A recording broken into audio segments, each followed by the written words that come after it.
চলো এখন আমরা যাচ্ছি কোথায় বলো তো, মাছের বাজার করতে। আমরা আশা থেকে তো মাছের বাজার করিনি, আনছিলাম প্রয়োজন মতো, এনে এনে খাচ্ছিলাম। এখন যখন আমাদের এখানে থাকতে হবে তখন মাছের বাজার তো করতেই হবে।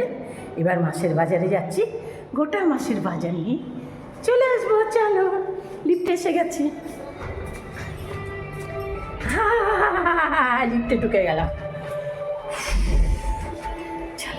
গুড মর্নিং বন্ধুরা, আজকে ব্লগটা আমি এখান থেকেই চালু করলাম। এখন আমি যাচ্ছি মাছের বাজার করতে। আমরা যেহেতু এখানে থাকবো না, চলে যাওয়ার কথা ছিল আমাদের, সেই জন্যে মাছের বাজারটা হয়নি। আমরা এসছি, তাও 1 মাসের উপরে হয়ে গেল। এই এনে চলা হচ্ছিল আর কি, যতটা লাগবে ততটা এনে এনে। এখন যখন জানলাম আমাদের থাকবো আমরা এখানে, তাই মাছের বাজারটা নিয়ে আসার জন্য যাচ্ছি আমরা। চলো, বাজার করে সদ্য এলাম, এই রিক্সা করে নামলাম এক্ষুনি। বাজার কুমড়ো এনেছি, 5 তরকারি হবে। আর এই দেখো কচু, আর এই দেখো এইগুলো সব নিয়ে আসা হয়েছে, ওইগুলোকে এখন লিফটে নেওয়া হবে। ভারী বলে আমি বইছি না, তোমার কাকু বইছে। এই দেখো লিফটে তুলে নিল। এবার আমরা লিফটে করে উপরে উঠে যাব। বাড়িতে চলে এলাম।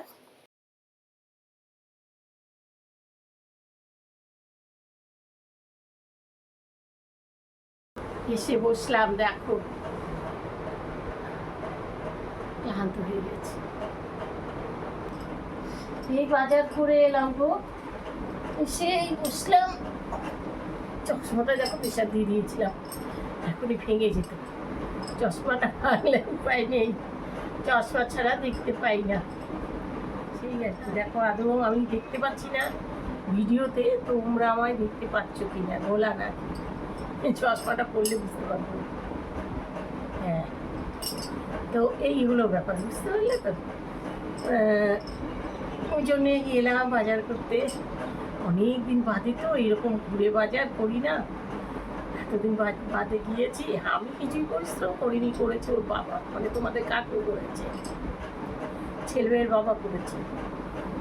ওই ব্যাগ বয়েছে, ওই নিয়েছে। আমি তো বাবা তোমার হবেই না, ওই দেখে দেখে এটা নাও, ওটা নাও, সেটা নাও, এই জাস্ট আইডিয়াটা দিয়েছি।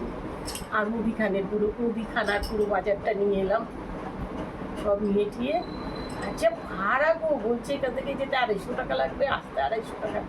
বাজার করতে পারছেন যদি 500 টাকা ভাড়া চলে যায়, বলো দেখি কেমন হয়। এটা রোজের বাজারের ব্যাপার না, আসে না একবার বাজার করতে যাচ্ছি, রোজও তো বাজার করতে হয়। তো যাই হোক, আমরা আর ওইভাবে ডিরেক্ট গেলাম না, মানে আলাদা আলাদা টোটো অটো কেটে কেটে গেলাম, তাতে একটু কম পড়বে ওই জন্যে।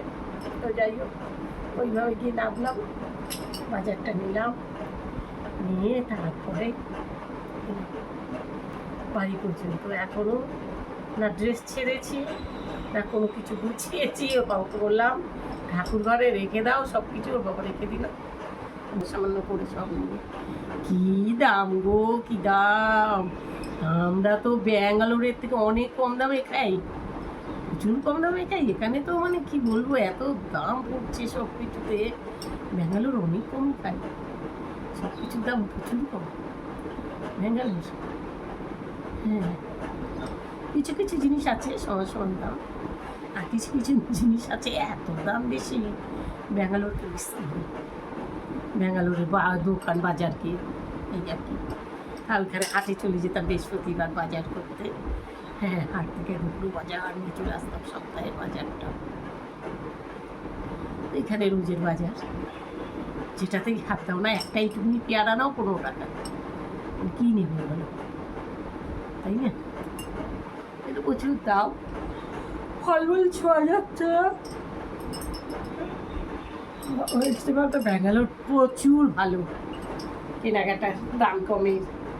হ্যাঁ, এখানে অনেক, এটা মানে পুরো আমাদের প্রচুর দাম। সাধারণ মানুষদের খুব কষ্ট হয় বাচ্চা, এত দাম দিয়ে জিনিস কিনে, তাদের বাচ্চা কাচ্চা, তার মাঝে তৈরি করা সব কিছু। আমি তো সব কিছু মানে আমার হয়ে গেছে, বাচ্চা কাচ্চা তৈরি করা সব হয়ে গেছে, এখন শুধু নিজেদের চালিয়ে নেওয়া শেষ করলে তো, তাই না? সবজিতে এত দাম, যারা মানুষ করছে বাচ্চা কাচ্চা কেমন ছোটো, তারা কি কষ্ট হচ্ছে তাদের, মানে বাজারে গেলে বোঝা যায়। যারা লোকের বাড়ি কাজ করছে, এখানে কাজ করছে, তাদের বাচ্চাদের মানুষ করা আর নিজেরা খেয়ে বাঁচা সাংঘাতিক কষ্ট। 12টা বছর, প্রায় 14টা বছর ব্যাঙ্গালোরের সাথে পরিচিতি, টানা 12 বছর ওখানে ছিলাম, বুঝতে পারিনি। ওখানে আমার ছেলে তো এখান থেকে গিয়েছে, ওখানে গিয়ে অফিসে জয়েন করেছে, আর তারপরে আমি গিয়ে সব গুছিয়েছি ওখানটাতে। ছেলে যে কত অনেক খরচা ওর পড়ে যেত, হোটেলে খেত, রুম ভাড়া তো যেটা আছে আছেই, তারপর হোটেলে খেত, হোটেলে খাওয়া, ঘরেও তো একটু কিছু খেতে হয় না, সেসব হতো না। আর হোটেলে খাওয়া সেই তো টক টক থাকতো, বলতো মা খেতে পাচ্ছি না, কী করবো, তাই বাধ্য হয়ে বিরিয়ানি খাচ্ছি। রোজ বিরিয়ানি খেতে খেতে হাই কোলেস্টেরল বানিয়ে ফেলেছে ছেলে এই অল্প বয়সে। আর মা হয়ে থাকতে পারি বলো? ওর 2 বছরে যে হাল করে ফেলেছিল, 2 বছরও না এমন হয় 2 বছর, তাও তো ক্যাম্পাসের ভেতরেই ছিল 6 মাস, বাইরে ছিল 1.5 বছর। তো বাধ্য হয়েই তো আমি চলে গেছি ওখানে। আমার ছেলে আগে নাকি আমার সুখ আগে চলে গেছে ছেলের কাছে, এখন ছেলের কাছেই বলবো এই সবই তো আমার গড়া, আমার গুছানো, আমার সব। হ্যাঁ,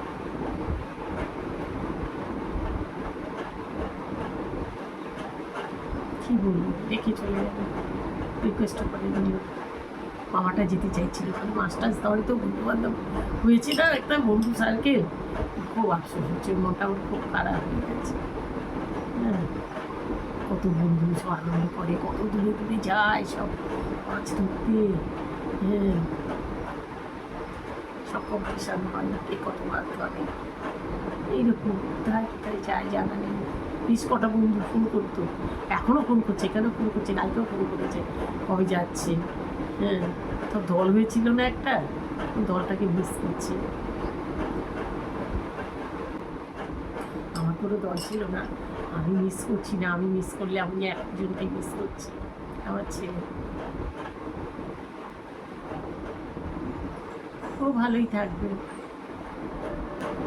সবাইকে নিয়ে, আমিও ভালোই আছি, শুধু ছেলেটার জন্যই যা খারাপ লাগে, দেখতে পাই না। ভালো থাকতে হবে, বাঁচতে হবে, বাঁচবো, নতুন করে বাঁচবো, ভেঙে পড়বো না, নিজেকে শেষ করবো না। যে কটা দিন আছি যেমন করে পারি বাঁচতে হবে। চলো খেতে বসে গিয়েছি দুপুরের খাবার। এখানে রয়েছে পেঁপে আলুর তরকারি আর ডাল, বাসি প্রচুর সবজি রয়েছে, এতগুলো সবজি ফেলে দেবো, কালকে রয়েছে, আর সেই জন্যে আর কিছু রান্না হয়নি, ওই তরকারিগুলো খাবো। ওকে বলেছি বেশি করো না, মানে সুমিকে। আর তোমার কাকু দেখা ওর ভাত বেড়েছে, দেখেছো কতগুলো ভাত, এত মোটা হয়ে যাচ্ছে আর ও আমার ভাত খেয়েই যাচ্ছে, ভাতটা তাই তুলে কমিয়ে দিয়েছে। ভাত অল্প ঠিক আছে, তরকারি বেশি খাবো বলো, খাবো ভাত কবে বলে তো, মাছ মাংস খাবো, ভাত খাবে বলে তো, মাংস যদি আমার পছন্দসই মাংসটা রান্না হয়, আজকের মাংসটা খুব ভালো হচ্ছে, সেই দিনটা। এই দেখো ঢ্যাঁড়সের তরকারি চলে এসেছে, এই খাবার করবে, এই দেখো চাটনি চলে এসেছে, আরও কিছু আছে, এই দেখো এখানেও 2 রকম সবজি রয়েছে।